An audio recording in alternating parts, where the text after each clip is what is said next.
seorang anak yang berakhlak bagus, seorang anak yang bagus, yang baik. Siapa? Nabiullah Ismail alaihissalam. Lahir Nabiullah Ismail alaihissalam. Ketika di masa remaja, lagi disayang-sayangnya ini anak, lagi dicinta-cintanya ini anak, tiba-tiba Nabi Ibrahim mendapatkan perintah dalam mimpi yang merupakan ru'yah.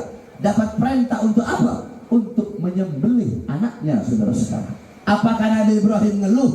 Apakah Nabi Ibrahim bilang, ya Allah, kenapa kau perintahkan saya untuk menyembelih anak saya, sedangkan setelah sekian lama saya nggak punya anak? Apakah Nabi Ibrahim ada ngomong begitu? Tidak, saudara-saudara. Nabi Ibrahim nggak pakai A, nggak pakai B, nggak pakai C, nggak pakai D. Langsung Nabi Ibrahim datang kepada anaknya Nabiullah Ismail dan berkata, wahai anakku, sesungguhnya aku mendapatkan perintah dari Tuhanku dan Tuhanmu, yaitu Allah, yaitu perintahnya adalah menyembelihmu. Seorang ayah yang taat kepada Allah. Lantas apa jawaban seorang anak yang patuh dan taat kepada Allah? Apakah Nabi Ismail berkata, wahai ayah, kenapa kau menyembelihku? Aku anakmu. Apakah kau tega menyembelihku? Apakah itu jawaban Nabi Ismail? Tidak, saudara-saudara. Seorang anak yang patuh, seorang anak yang taat kepada Allah. Apa jawaban beliau? Wahai ayahku, jikalau itu adalah perintah Allah, maka lakukan, maka laksanakan.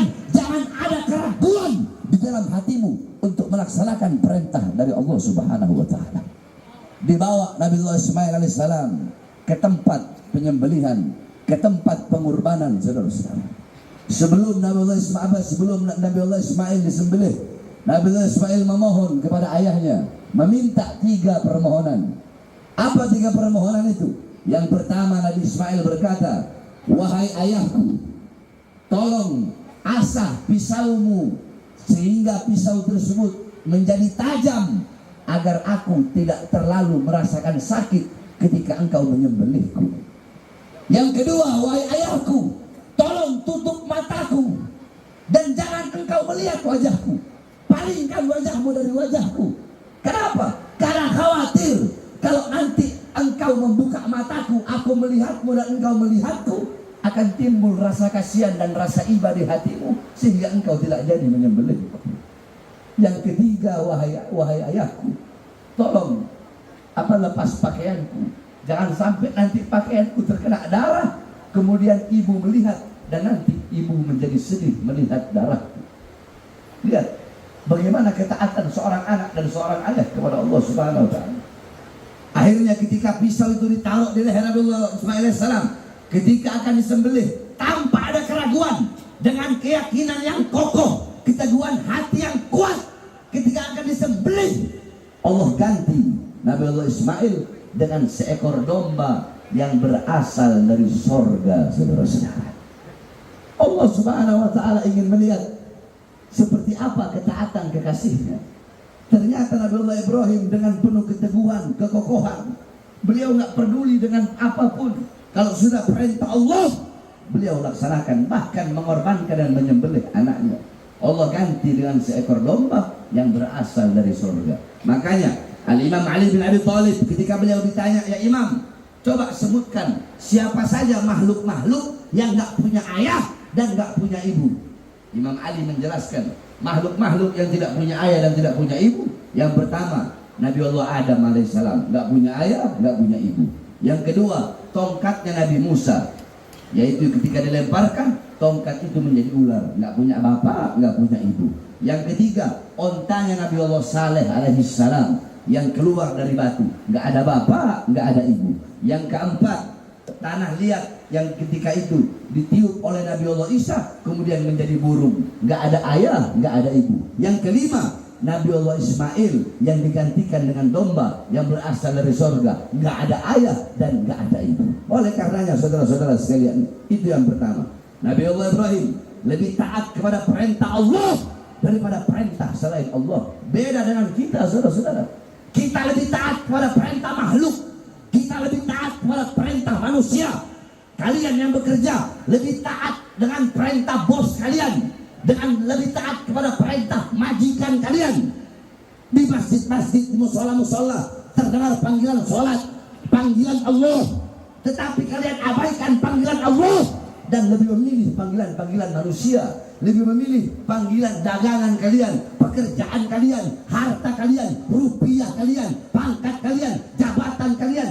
Kalian lebih mementingkan perut kalian daripada panggilan Allah Subhanahu wa taala. Kalian lebih memilih panggilan perut, panggilan dunia daripada panggilan Allah yang menciptakan kalian. Orang-orang yang meninggalkan Allah karena dunia, orang-orang yang meninggalkan Allah karena perut, maka kedudukan itu orang sama dengan sesuatu yang keluar dari perutnya, saudara-saudara. Itu yang pertama. Nabi Ibrahim jadi kekasih Allah karena apa? Karena apa? Lebih taat kepada perintah Allah daripada perintah selain Allah. Paham? Ini kita ngaji nih. Paham? Paham nggak? Nah terus yang kedua apa? Yang kedua, Nabi Allah Ibrahim alaihissalam tidak pernah risau, tidak pernah gelisah dengan apa? Dengan sesuatu yang telah dijamin oleh Allah. Nabi Ibrahim nggak kayak kita. Kalau kita kan masih mikir besok mau makan apa ya? Yang bujang-bujang nih, aduh, jadi bujang nggak nikah-nikah ini banyak. Saya tanya, ente kenapa nggak nikah? Aduh Bib, nanti kalau saya nikah gimana Bib? Anak orang saya mau kasih makan begini-begini. Goblok, lu justru nikah pintu rezeki lu kebuka, goblok. Orang sekarang kan begitu banyak. Nggak mau nikah karena khawatir, takut. Padahal udah dijamin oleh Allah Subhanahu wa ta'ala. Saudara-saudara, kalian kita nih, orang zaman sekarang, kita lebih bersungguh-sungguh mencari sesuatu yang telah dijamin oleh Allah daripada sesuatu yang belum dijamin oleh Allah.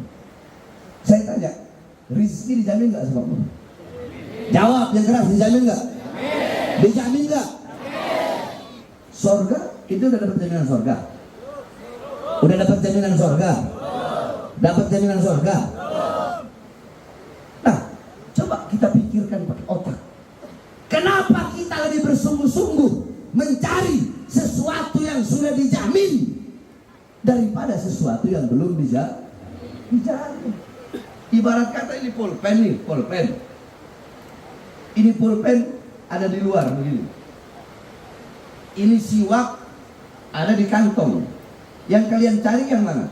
Yang belum dikantongin atau yang di luar? Yang udah dikantongin atau belum dikantongin? Yang belum dikantong. Yang belum dikantongin yang dicari, bukan yang udah dikantongin, betul?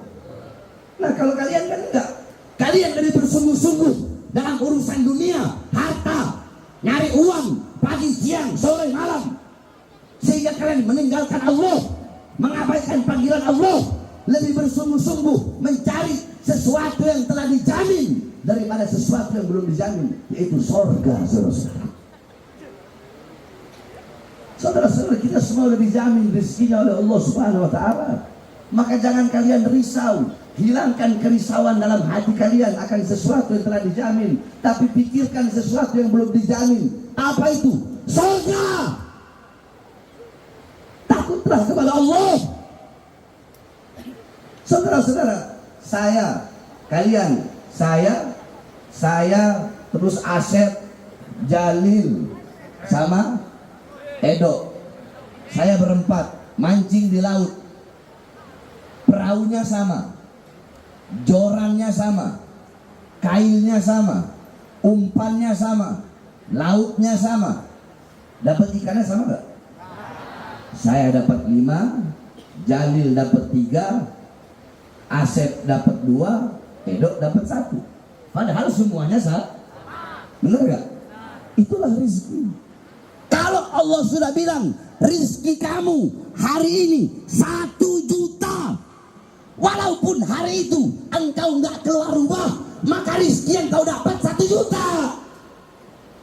Hari ini rizkimu 10.000, walaupun dari pagi sampai pagi kamu cari uang, tetap yang kamu dapat 10.000. Bukan berarti nggak kerja, bukan, tetap ikhtiar. Tapi jangan terlalu bersungguh-sungguh. Bersungguh-sungguhlah dalam urusan akhirat, dalam urusan surga, yang dimana kita belum dijamin oleh Allah Subhanahu wa ta'ala. Kita belum dijamin surga, saudara-saudara, betul? maka takutlah kepada Allah Subhanahu. Al-Imam Ali Zainal Abidin, Al-Imam Ali Zainal Abidin, cucunya Rasul